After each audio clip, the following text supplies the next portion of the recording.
Bonjour, bonsoir, avec moi le gars des plantes. Aujourd'hui, on va parler d'alcoolisme et de nourriture. Donc, est-ce que ça peut avoir un lien, nos tendances alcooliques, avec ce que l'on mange? On va regarder ce que la science dit, puis je vais vous dire mon opinion là-dessus. Sans plus tarder, on commence la vidéo à l'instant. Alors, on va commencer par parler un petit peu de science. Donc, dans une étude qui a été faite au Canada, et bien oui, à Ottawa, carrément, en 2000, donc ça fait quand même un petit peu de temps. Mais bon, l'étude est quand même assez importante encore aujourd'hui. La preuve, on peut l'utiliser dans plusieurs cas différents. L'étude, en fait, a pris 3 groupes de personnes avec des habitudes de consommation d'alcool différentes.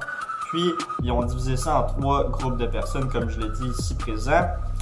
Et ils ont fait pendant 2 jours, en fait, une alimentation différente de la leur qu'ils avaient l'habitude de prendre, qui était en fait une alimentation haute en glucides, pauvre en protéines. Donc, pendant 2 jours, ils ont fait ça. Ensuite, ils ont noté, en fait, les résultats que ça donnait. Et ils ont pris les mêmes 3 groupes après ça, 2 jours après. Et puis, ils ont changé leur alimentation carrément pour faire une alimentation pauvre en glucides et haute en protéines, qui peuvent se résumer à keto diet ou autres diètes qui favorisent en fait le gras plutôt qu'avoir beaucoup de glucides. Donc les fameuses glucides qu'on a tant peur, mais finalement qui sont bonnes pour nous. Bref, on va pas aller dans ce sujet-là aujourd'hui parce qu'on veut rester dans l'alcoolisme et le régime alimentaire en fait qu'on peut avoir, comment il peut avoir une répercussion. Le but de cette étude-là, c'était en fait d'évaluer les effets que l'alimentation a sur notre humeur, les besoins de l'alcool et le stress pour en fait faire une corrélation entre les deux. Les résultats ont été très concluants, donc ceux qui avaient une alimentation pauvre en glucides et haute en protéines avaient plus de tendance à avoir des envies pour l'alcool, donc avoir des tendances alcooliques à travers ces journées-là qui ont changé leur diète. Et puis le résultat était vraiment concluant. Donc en fait, favoriser une alimentation haute en glucides pouvait avoir des répercussions autant sur notre humeur que sur le stress ou nos besoins pour l'alcool. Ça a été prouvé dans l'étude qu'on vient de voir ici. Je vais vous la mettre dans la description pour que vous puissiez aller la voir par vous-même. C'est très intéressant en anglais malheureusement, mais bon, vous pouvez toujours utiliser un traducteur pour la traduire. C'est quand même assez logique quand on y pense. Si on mange en fait des produits hauts en glucides complexes, c'est-à-dire les produits céréaliers comme l'orge, l'avoine, le riz brun ou encore le blé entier, etc. ou les légumineuses qui sont très très hautes en glucides, les fruits et légumes bien évidemment, les glucides complexes bien entendu, c'est pas des glucides raffinés comme les bonbons, les jujubes ou autres produits malsains comme ça. Peut-être qu'en fait, en mangeant des produits hauts en glucides complexes, ça nous permettait d'avoir moins d'envie en fait pour des glucides raffinés, donc les pâtisseries, etc. Les glucides qui sont mauvaises pour vous, le soda. Vous comprenez le principe. Peut-être, hypothèse ici, qui pourrait avoir un lien très fort. On le sait pas. Peut-être aussi qu'en mangeant mieux, eh bien, ça va avec tout le reste. Donc, on veut avoir en fait une vie en général qui est un mode de vie plus sain. Si on mange plus, mieux aussi, ça peut avoir une répercussion aussi également là-dessus. Peut-être qu'en premier lieu, les végétaliens, ceux qui mangent beaucoup de glucides, bien sûr, il y a différents diètes végétaliens, mais à la base, on mange beaucoup de glucides souvent quand on est végétalien, vegan. Puis en majorité, en fait, pas tout le monde. Mais bref, peut-être qu'en premier lieu, il y avait plus de contrôle sur eux-mêmes, les végans, les végétaliens. Donc, les envies pour l'alcool étaient différentes. Ça aussi, ça pourrait être une autre hypothèse. Ce qu'on sait aussi, c'est que l'alcool peut avoir une répercussion néfaste sur notre taux de sérotonine, qui est, je le cite ici en définition, un neurotransmetteur intervenant dans la régulation de l'humeur, du sommeil, l'appétit et la température de notre corps. Les antidépresseurs exercent une action sur ce neurotransmetteur généralement, donc pour modifier notre humeur positivement. Ce qu'on peut faire en fait plus naturellement, c'est manger en fait nos aliments qui ont le plus de sérotonine, qui se convertit en fait pour nous dans notre corps, qui peut favoriser positivement comme négativement notre humeur, notre régulation de température, nos envies, etc. Ça peut avoir un impact autant négatif que positif sur nous-mêmes, sur notre corps, sur ce que l'on pense, sur nos envies, nos cravings.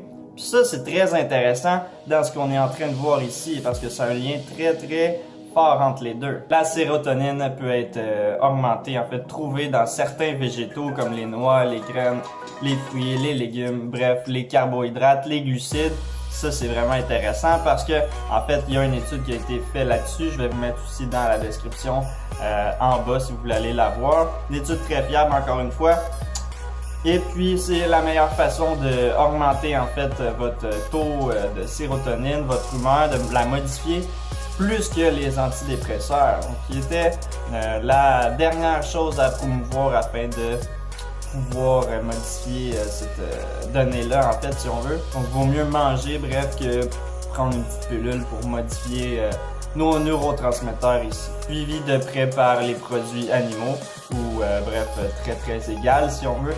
Il peut avoir une corrélation très forte entre les deux. Donc, une conclusion très intéressante. Plus tu es malheureux, plus que tu manges mal, ce qui va te rendre malheureux, plus tu as des envies en fait d'aller rechercher ton bonheur à travers des sources extérieures, d'où là peut-être un taux plus élevé d'alcoolisme ou de drogue en fait.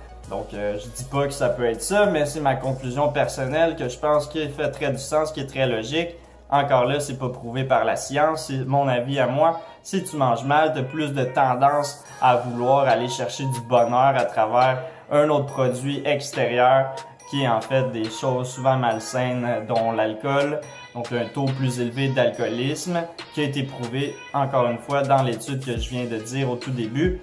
Ça peut avoir un lien très fort. Et quand on prend ça en considération, on peut voir et comprendre qu'on peut gérer nos neurotransmetteurs de sérotonine à travers nos actions, à travers ce qu'on mange, notre alimentation, bref. Bien que des fois c'est pas autant efficace, mais souvent il y a vraiment une corrélation très forte entre le fait de manger bien et être plus heureux. Et l'inverse est totalement la même chose, donc moins qu'on mange bien, souvent on est plus malheureux. Donc c'est vraiment une roue qui tourne, c'est un cercle vicieux pour mieux avoir des bonnes habitudes alimentaires, pour avoir plus de chances en fait d'être plus heureux.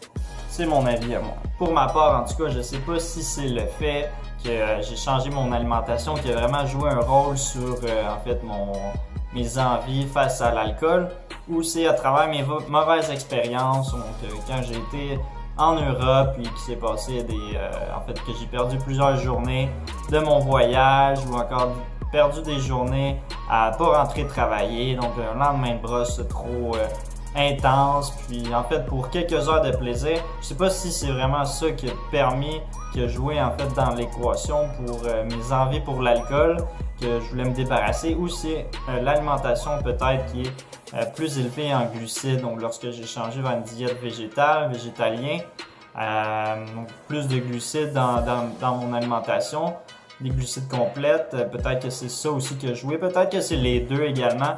Je peux pas dire, mais en ce moment, en tout cas, j'ai une diète qui se trouve être de 70 à 80% de glucides, peut-être un 10 à 12% de protéines et un 8 à 10% de gras. Donc, qui est majoritairement une alimentation à base de glucides complexes qui peut peut-être jouer dans l'équation si on se fie à l'étude que j'ai dit un peu plus tôt, qui serait quand même assez logique, qui ferait du sens. Mais bon, on peut rien savoir. Moi, je dis que c'est peut-être un mélange des deux, là. C'est sûr qu'avec nos habitudes, puis ce qui s'est passé durant notre vie, on apprend, on évolue. Puis c'est à ce moment-là que peut-être certaines habitudes qui sont néfastes peuvent être supprimées ou changées par d'autres. C'est ce que je pense qui serait une hypothèse assez logique, mais bon, peut-être que je me trompe. C'est un sujet assez intéressant. Je ne sais pas si je suis le seul qui pense comme ça à travers ceux qui m'écoutent, mais je pense que ça fait du sens, c'est très logique. Je pense qu'on peut vraiment régulariser nos habitudes au niveau de notre mode de vie, en fait, avec ce que l'on mange. Donc c'est sûr qu'en mangeant mieux, souvent on veut avoir des habitudes plus saines, qui se trouvent à être moins d'alcool, moins de drogue et plus de sport. Donc c'est dans la même lignée, en fait, c'est juste logique. Puis je pense que c'est pas tout le monde qui voit ça comme ça, mais c'est pas mal tout le monde qui peut en fait apercevoir des changements dans leur vie à travers son alimentation. Ça, je pense que c'est vraiment un incontournable, mais qu'il y a différents niveaux pour chacun d'entre nous. Donc, il y en a qui sont plus intenses, entre guillemets, que d'autres. Puis, ouais. Ça fait pas mal le tour de ce que j'ai à dire. C'est très intéressant, puis j'avais envie de vous le partager. Comme à l'habitude, si vous avez apprécié cette vidéo-là, un petit pouce pour me le faire savoir. Laissez-moi un commentaire si vous voulez ajouter des choses, partagez votre expérience, gênez-vous pas. Abonnez-vous aussi à ma chaîne pour ne pas rater les prochaines vidéos que je vais faire durant les prochaines semaines. Ça m'aide aussi également. Et puis, gênez-vous pas aussi pour partager cette vidéo-là à votre entourage, vos amis. Je vous donne le droit. Vous avez le droit, comme à l'habitude, ne vous gênez pas aussi également pour ça. Et n'oubliez pas, les animaux sont nos amis et on ne mange pas nos amis. Alright, peace. All the time.